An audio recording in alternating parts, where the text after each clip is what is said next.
Well, and welcome back to another live stream. Thanks for joining us. Every week I seem to just say, I'm so excited to do this, and I get to talk to people that I really respect and admire, and then I get to share them with you, and that seems like such a great deal for me. So love to know where you are and who you are today. Checking in from wherever parts of the world. Hopefully you're warm if you're in the United States. I know that's becoming increasingly challenging in the last couple of weeks. Hope you're safe in whatever place you find yourself, but please just pop in the chat, whether you're listening to us on LinkedIn or you're listening to us on Facebook or YouTube, wherever that you're live with us right now. Pop in the stream. If you're watching this later, you could still add a comment to the stream, and when we see that, we'll respond to you in kind. So as I tell you, I'm so excited about sharing people. This is somebody that actually has changed my brand fundamentally. So my memory of how we met is completely gone. I have no idea how I met, but I'm glad I met her because at the time I had one of the most lame brands going. I kind of had this hodgepodge. I remember I was mostly a speaker at the time. I had this microphone and the Michelli experience and probably the worst font that anybody could have. And the whole message was, hey, I have a microphone. God knows what that meant. But anyway, there was no thought to it, no sense of, who am I? What do I bring to the table? What does this brand say about me? And then how do I live into the brand?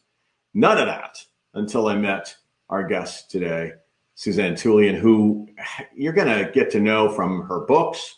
You're going to get to know how she thinks about branding, particularly at a personal brand level today. So without any further ado, because I could go on and on and on, and then we'd have no time to hear from her. So let's make it happen. And please join me. How are you?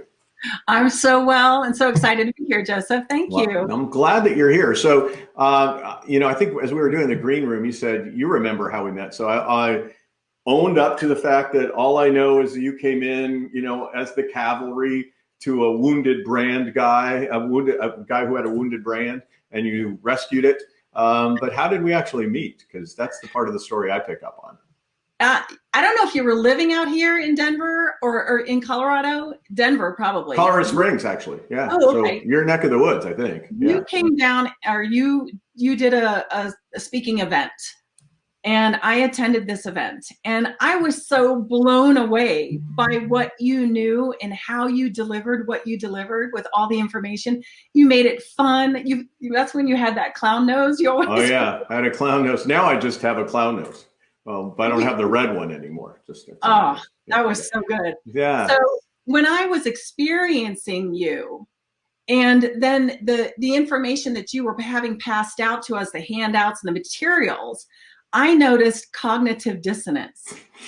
My brand was super lame, even though I had a bigger stage presence than my brand. Yeah, your visual was so sophisticated. It was so entertaining and so good. It's like, this guy is a superstar, and he's showing up like it's a do-it-yourself sort of, Word doc form with, and I'm like, oh my gosh, he needs to look so much better than this to match, to have some resonance there instead of dissonance. And I still remember that part of whenever I said yes to the possibility of having my brand updated, I probably knew how bad it was too. But when I did, it wasn't a process of, let me just show you a few different images, right? I mean, and if you were to go on Fiverr or any of these, I can build you a brand for $25 and you get 60 different graphics, right?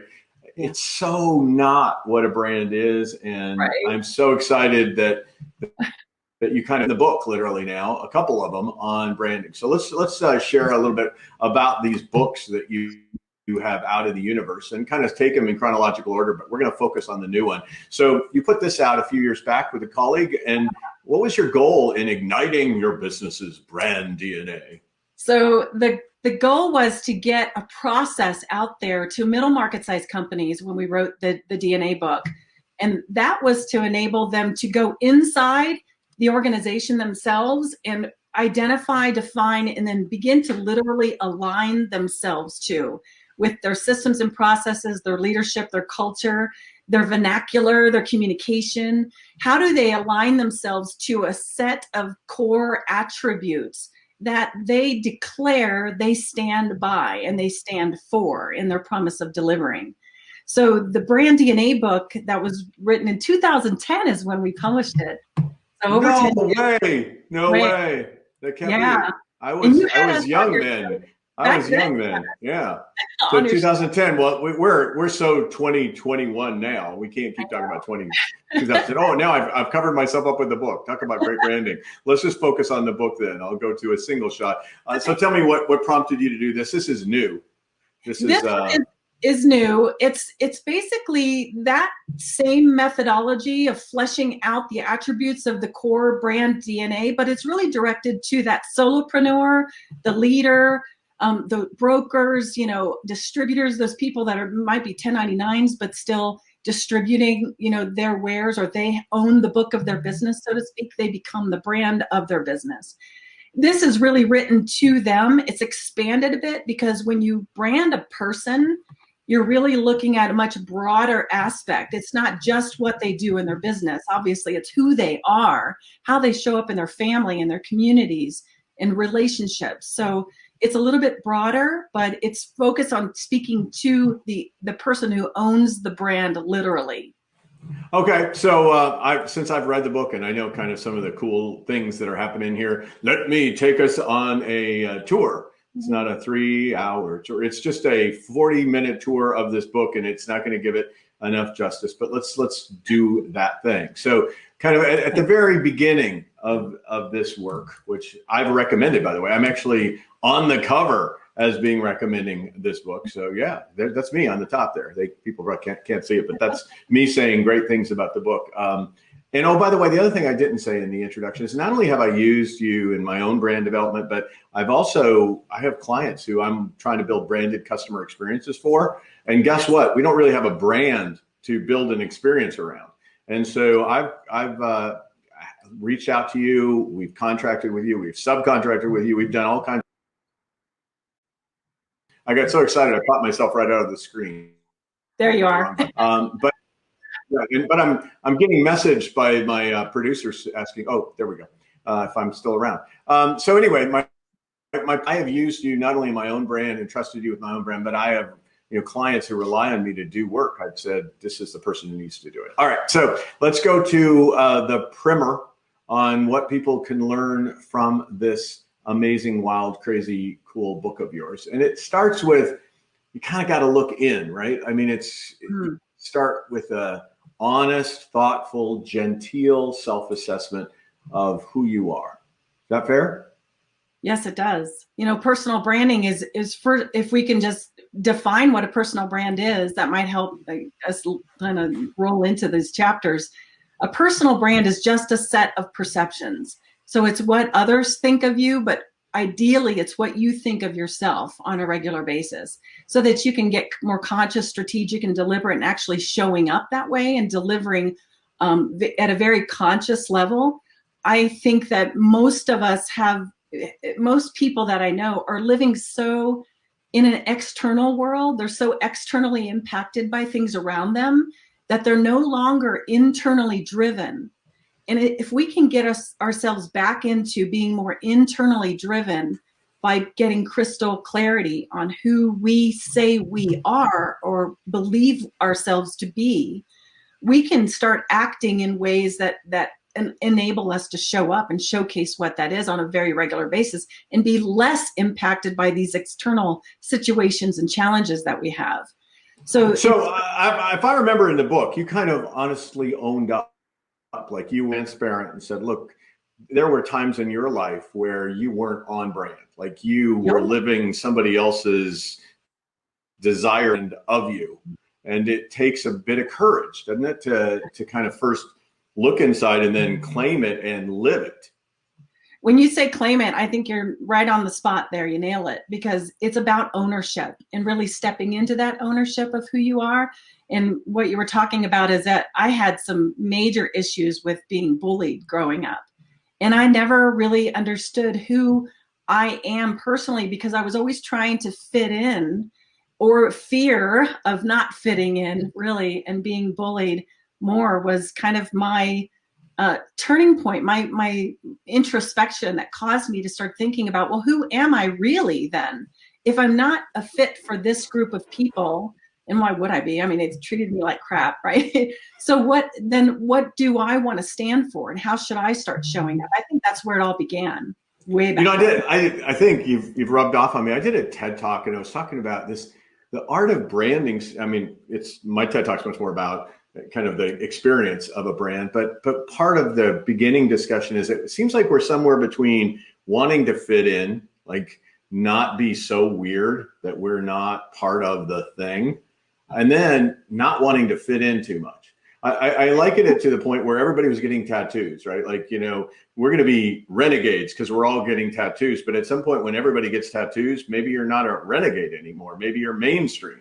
So can you help me with that sort of tension between how do you know what's distinctly you versus you following the crowd, not getting any distinction or differentiation? So I would say initially it's all gut. Right? You can tell if it feels icky and that you're trying to show up as something you're not, you feel it. This is really about tapping into what it is that you are truly aligned to. And so that you can see when you're not aligned, or feel when you're not aligned to that action or behavior or what you say or what you're thinking or feeling from others. So by your gut for sure. We just have to pay more attention to what that is. Like oftentimes we've gone into networking events and we've left there feeling icky. Like, what was that about? Yeah. So joining us from Texas, I've been in chat here on the side. See, men can multitask. No, we can't. That's a lie. But I have engaged Sarah, who's been in the chat. She's calling us, are contacting us, part of the stream from the great state of Texas, where I hope she is warm today. Oh my goodness. But in the context of talking about brand, I mean, she is a real estate agent, broker, and she works in the context of another brand. So, there's a brand entity, and then she's got an individual brand inside of a brand.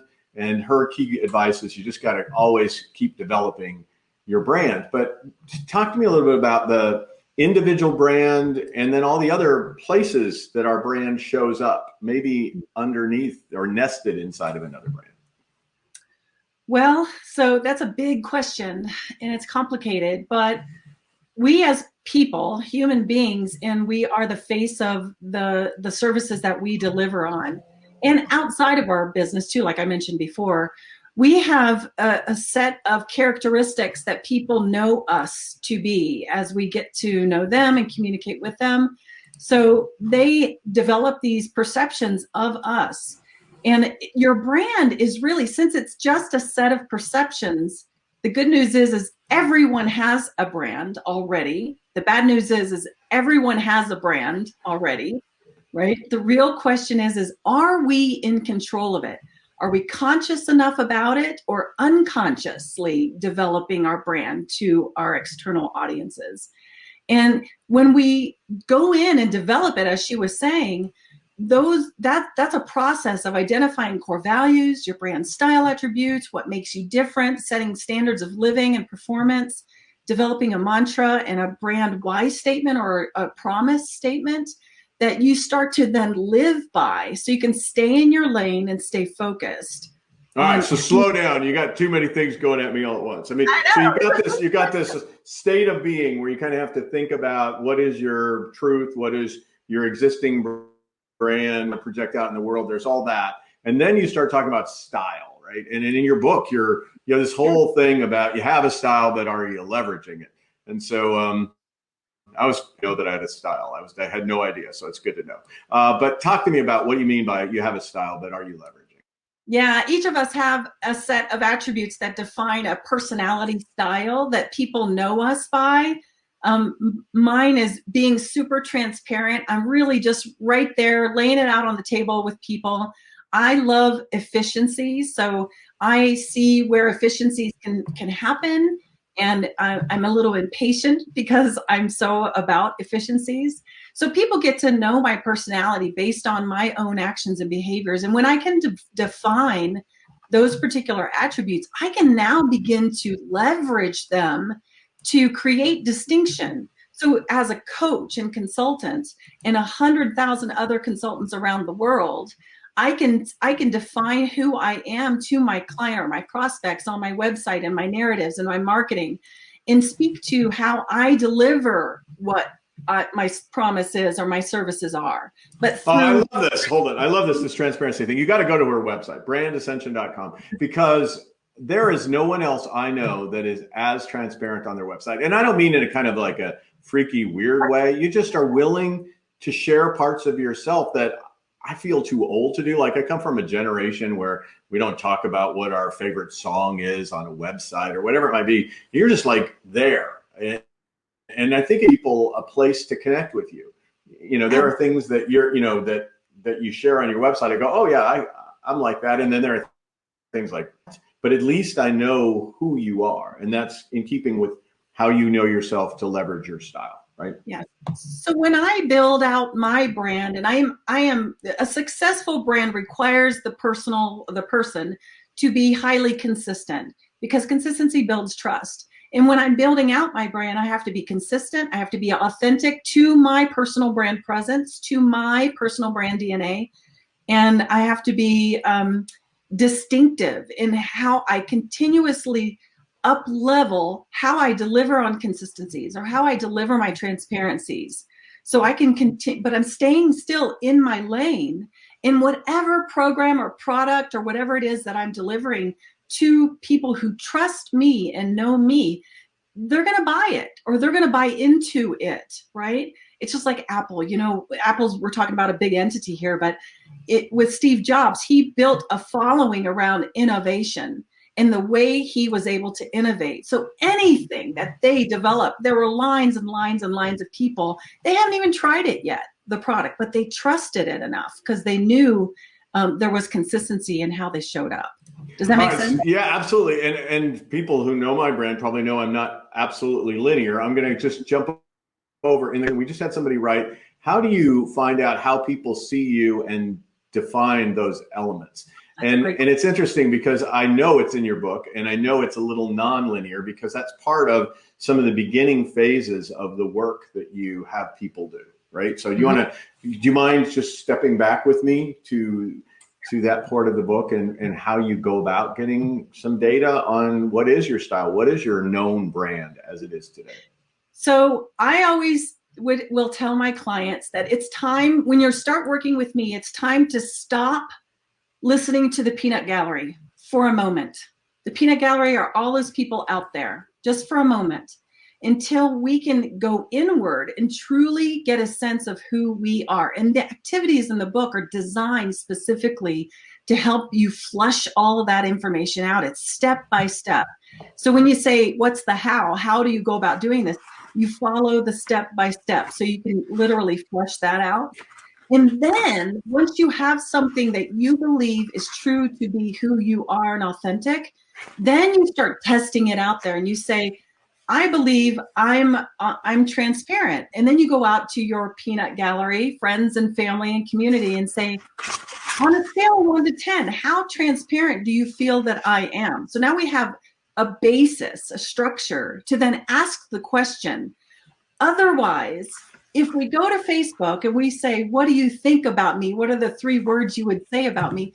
You're going to be all over the board because people have different filters and they're going to name and label you as differently, and it's just going to cause confusion. Yeah, I got to get out from underneath your book. I don't care how good the book is. I'm going to break myself from your book. So I actually was thumbing through it as you were doing your answer in my multitasking approach. And I think that's one of the great reasons that I was so behind the book, literally behind the book, in my endorsement, is that these are really practical steps. It's not mysterious how you do it, but you can make some really big missteps. Like if you do over rely, and then I have this belief that we tend to go to the people that we want to hear back from, the things that are most likely to say the things we want to hear. Of course. So, if I asked my mom, in the day, she would have said all the things I wanted my brand to be perceived, and even if it wasn't true. So it's important, I think, to go through this more methodical process, this more disciplined process, not so, willy-nilly, and not take the risk that you're imposing some biases in there that really aren't helping you get to where you need to be with your brand. All right. Okay. I would tell you that if I could add, if we don't define ourselves who we are, then guess who's going to do it for us? Yeah, right? the people around us, or the market will, or any number of things probably. There's a great quote I use in a lot of my workshops and trainings. It says, "How we believe we are perceived shapes who we become." Mm. So that's a cycle, isn't it? I mean, it's like either virtuous or vicious cycle. It is. If we believe everybody out there, then we're going to adapt and be a chameleon to all of that and never find our true self and never be able to stand in our own power. You know, one of the things about the book is you really identify a truth that I think I probably have not fully appreciated. Like 73 million people are, running a business without any employees. They're solopreneurs or they're small businesses, maybe 1099s on them. But this notion that personal branding, sometimes for so many people, they are the brand. There is not even a scintilla of separation. And in any other case, even if there is an external brand of the brand, which is often the truth of a founder or entrepreneur. There was Absolutely. No question there. Right. I was just free associating, but okay. So let me go to your next point, because this was something you started to get into. Like when you were riffing on all of this stuff, there is a kind of need to set some standards. Can we talk a little bit about what you mean by standards in brands so that you can live the fullest of your potential? So yeah, that great question. For the business side, when I wrote my brand DNA book, the first book, which was for the middle market size companies, we called it Standards of Performance. And they hit 4 areas. It was employees, customers, processes, and financial.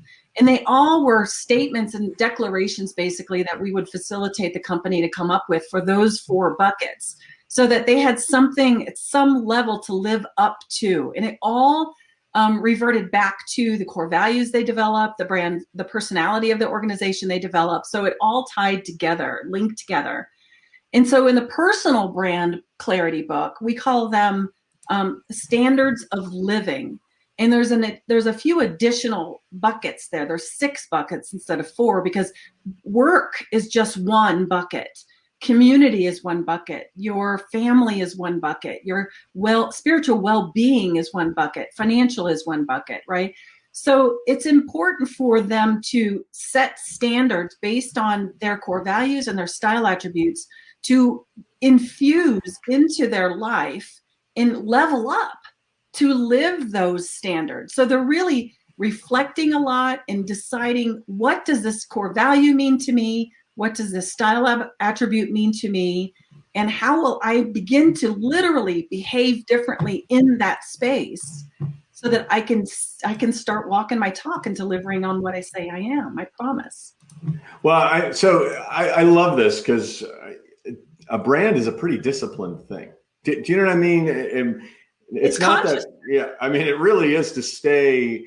I see people who go off brand all the time. And that doesn't mean that it's not, well, sometimes it's not who they are. They're just trying to play out to an audience that they think would be attracted by something. And then as soon as they do, they almost snap their brand. Like they pulled the elastic rubber band to a point where whatever it was you just did is not going to fit with who you claim to be. It's hard. Do you see that? I mean, do you see that out in the world where brands kind of overreach and then they're nothing to anyone? All the time. And I don't know if I want to name a few of them, but you all know brands that, personal brands, even celebrities that have shown up for a certain amount of time in this certain way, and then all of a sudden something really terrible happens in their actions and behaviors, and they lose the trust of all of their audiences, and it's just shock, because it's so out of character of what you know to be true about them, what you thought you knew to be true about them. But I'm telling you, until you can get resonating and authentic with who you are, being someone else or something outside of that is unsustainable, and it causes stress, and you're unhappy, and it's just your life isn't in flow because you're trying to be out of alignment. And it's so much easier to be in alignment and being clear with who you are.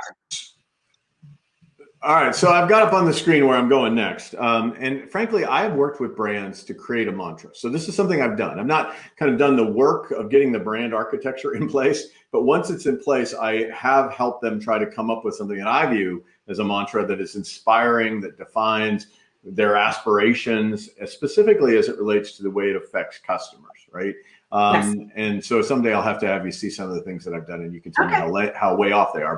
But I do think that if you don't know why you exist, kind of I know you quote Simon Sinek in the book, but if you don't know why you exist, and if you don't have something that kind of inspires you and creates a visual image of the thing you aspire to do, because I think you can say it in a couple of words and that may be really memorable, but it's not always inspirational. So I think of these things as really like the meat and potatoes of getting people's hearts into the brand. Can you talk a little bit about why you think you need a why in mantra? That's kind of like really circular. Why do you need a why? Why? Why? Why do you need a why? Why? Because we all know why is your purpose, right? And we know why we get up out of bed every day and do what we do every day. But Joseph, you work with a lot of companies with employees, much bigger companies as well. And the mantra, for them, I call it the brand platform and the promise. But for personal brands, I call it the mantra and knowing your why. It just resonates with the personal being better. The mantra and the why are tools. I see them as tools because all of us get out of alignment. All of us lose sight of being inspired, and we need a tool to help us remember who we are and what we're here to do, what we're here for. And so developing the mantra, you can only do that after you've done the work of the DNA. So it's a compilation of all of those pieces and parts that you've just come up with through the process. And then you kind of whittle it down into 3 or 4 words or a phrase that speaks the essence of that brand, your brand. And you can use it as a tool to remember who you are and get you back into alignment, get the vibration back up and running, and get you excited again about who you are. So it's, we're all in funk every once in a while. We have to get out of that, and that's the tool. A lot of people think of the brand as what you go to market with, or the way you advertise, or your trade dress, or a variety of other things. I live in the other side of it. Like, all that work's been done, and now how do you show up in your email voice? How do you show up at moments of truth that matter to your customer? And I think you're one of the people who gets it, because I see a lot of branding folks who come in and they get to the point of trade dress logo design, tagline design, and then they're out of there. And then it just it rots behind that. So talk to me a little bit about what it takes to go from having the infrastructure to really living it out and aspiring even to be a world-class brand in the area that you commit yourself. Wow. So I just want to clarify that you market a brand, right? Marketing is a function, that is a verb. You go out there, disseminate and communicate all the information of the brand. And if you haven't identified and defined the brand, then what are you marketing is the question. So that's the big mic drop, like, oh my gosh, I haven't defined my brand yet. I've got to go to market. And if you're out there marketing already, you're just chasing the clients. You're not doing a pull strategy to who you are as a brand. And I would say that living it out is the most important thing. So in order to align yourself with the brand, both at the personal brand level and the business brand level with employees, is we have to understand what it is. We have to identify and define it. And then we can begin to really get creative. This is the fun part. This is I contract for 6 months with companies, right? So the first 2 months is really, if we're doing it through the virtual program, we identify and define the brand and all the aspects of and pieces and parts of that. And then the next 4 months is all about inculcation, infusion, behaviors, changing scripts, changing vernacular, messaging, all those things, doing experientials for the employees, getting them infused in owning those attributes and stepping into what that looks like. So that's becoming world class, because good brands are successful because they're walking their talk and delivering on their promise. That's what makes them successful. You know this, Joseph. No, I like hearing you. Oh my gosh, this book of yours cannot get. Hey, I love no, but for the love of gosh. Okay, there we are. I'm back.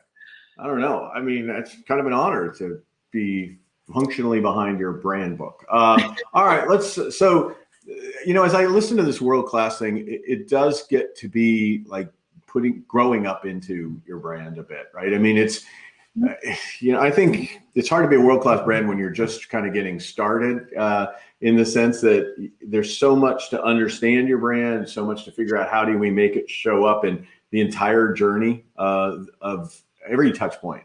I think, I probably stole this from somebody, or at least I think I modified it. It might have been Bezos, who said that, brands are what people say about us when we're not around. And so for me, there's a lot of work for us to know what we want them to say. And the world-class brands figure out how to narrow the gap between what they want people to say, what they experience, and what ends up getting said. So can you talk a little bit about that? And then I really want to get to kind of your point about internal and external environment factors on brand. So anyway, there you go. So I would say, marketing gets them in the door, but it's your brand that keeps them coming back. So when you invest enough in whether you're personal or business brand, in alignment to who you say you are, when you invest the time and effort, and it doesn't even have to cost a lot of money. I mean, that's one of my 6 myths of small business branding, is that branding costs too much money. When you invest in alignment is training, alignment is consciousness, alignment is infusion of those attributes into your everyday operations, your customer experience, your follow through, right? Your messaging, all of those pieces. And when we can get more aligned, people know what to say about you.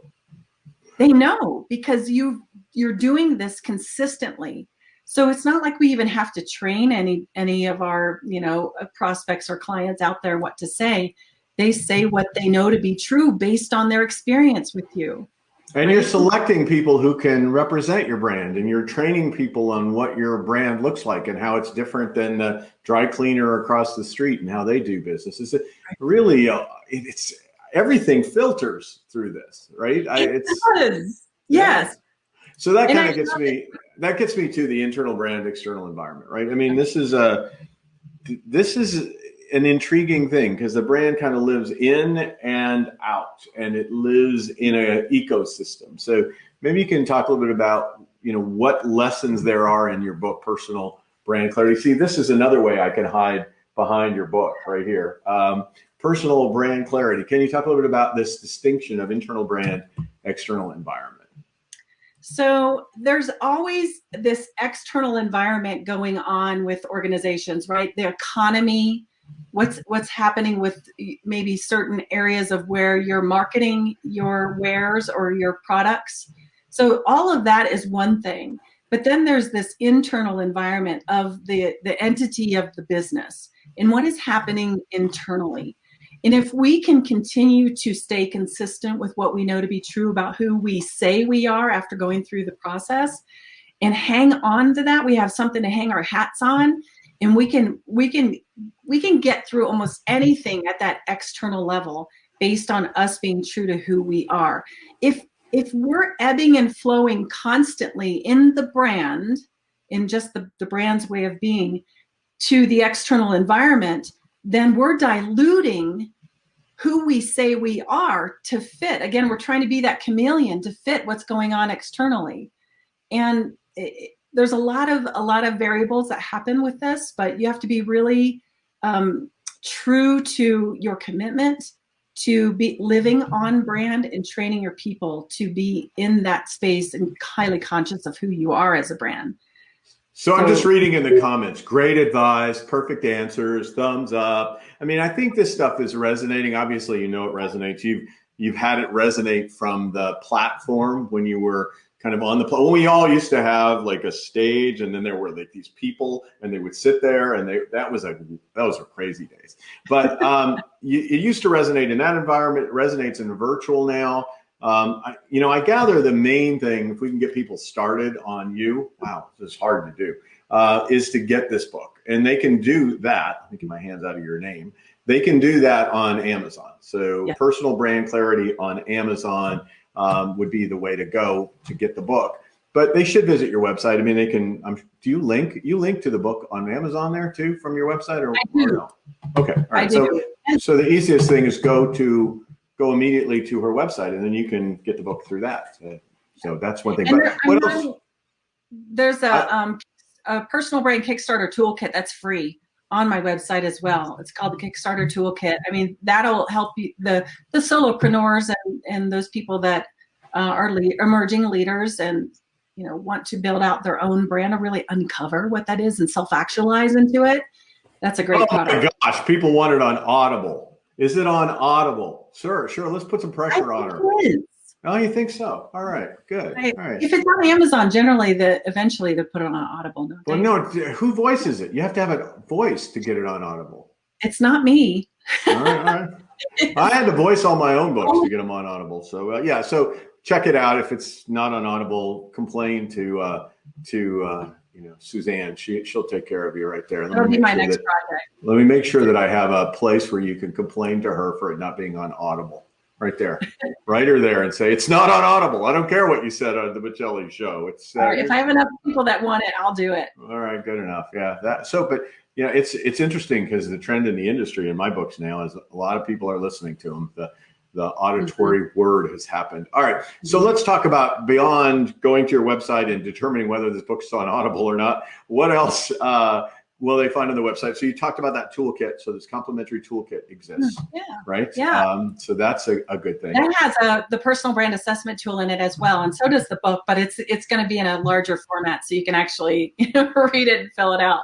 And several other fun things like a multisensorial brand assessment, where you can go through and kind of identify some of the attributes that you think you have and how they would actually show up through all the senses.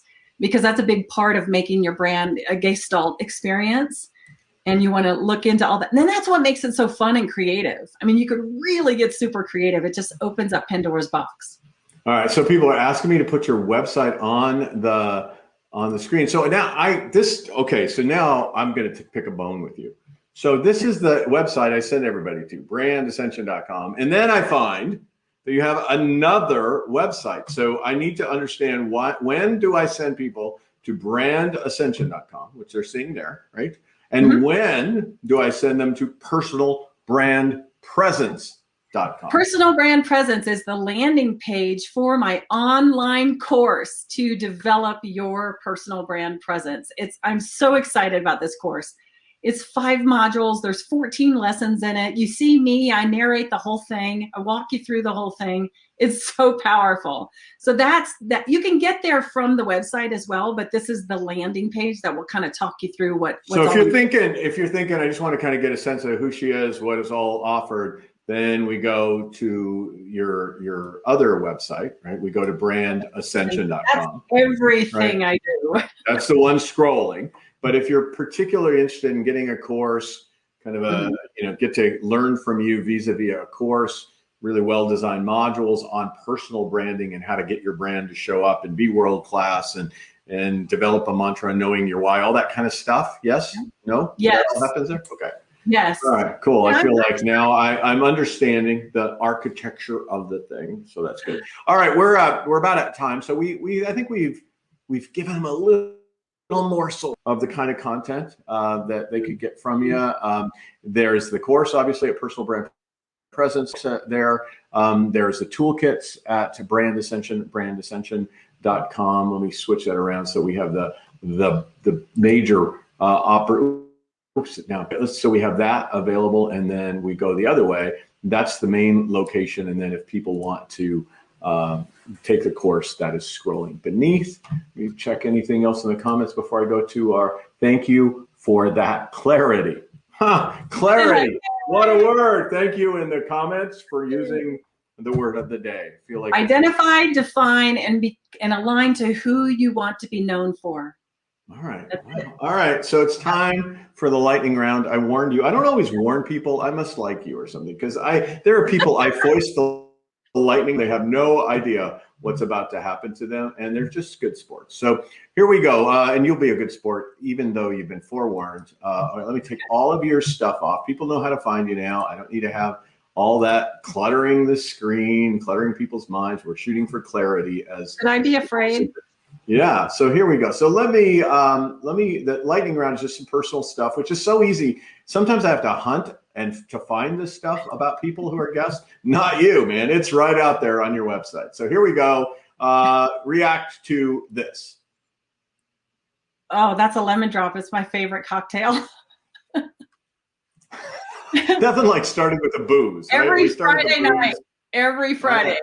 Yeah. And I make them myself with agave, and it's awesome. All right, that's enough information on that one. Which of these is really your preference? Which is really, because you're a little on the fence on this one, and I want to know which is more you. Black.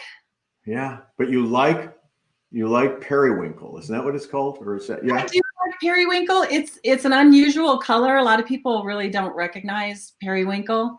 But when you think about black too, black is the culmination of all colors from the press, when you're doing printing.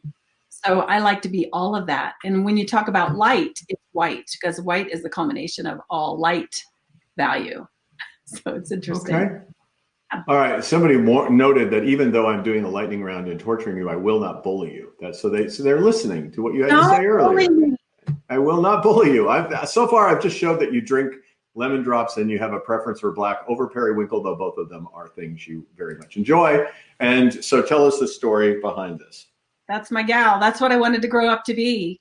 I was her several times for Halloween. Joan Jett, man, she was. So can you sing? Can you sing? I think I can sing. but you don't have an audience of people who accept that you can sing like Joan Jett. I have been known to get on band stages at bars and sing a song with the singer. Yeah, but that could be after how many lemon drops? I mean, I think we could bring this all full circle. I think it just takes one for me. Okay,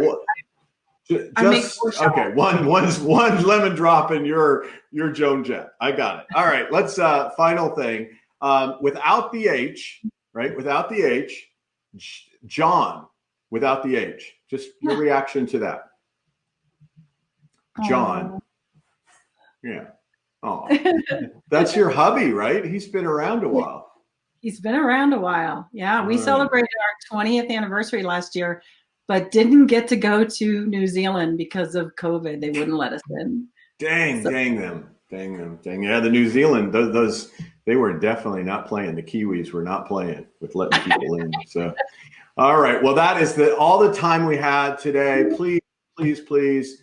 Go and grab this book, whether it's in front of me, behind me, wherever it is, go grab this book and head over to this website to learn all about her, brandascension.com. If you're specifically looking for the course, then you want to go do this at Personal Brand Presence. You can find the book there. You can find everything else you need to know over at the brandascension.com website. Okay, that's all the time I have for you, lady. I can't wait any more time today. Thank you so much. I'm so honored that you were here. Let me tell you who's going to be here in the weeks to come.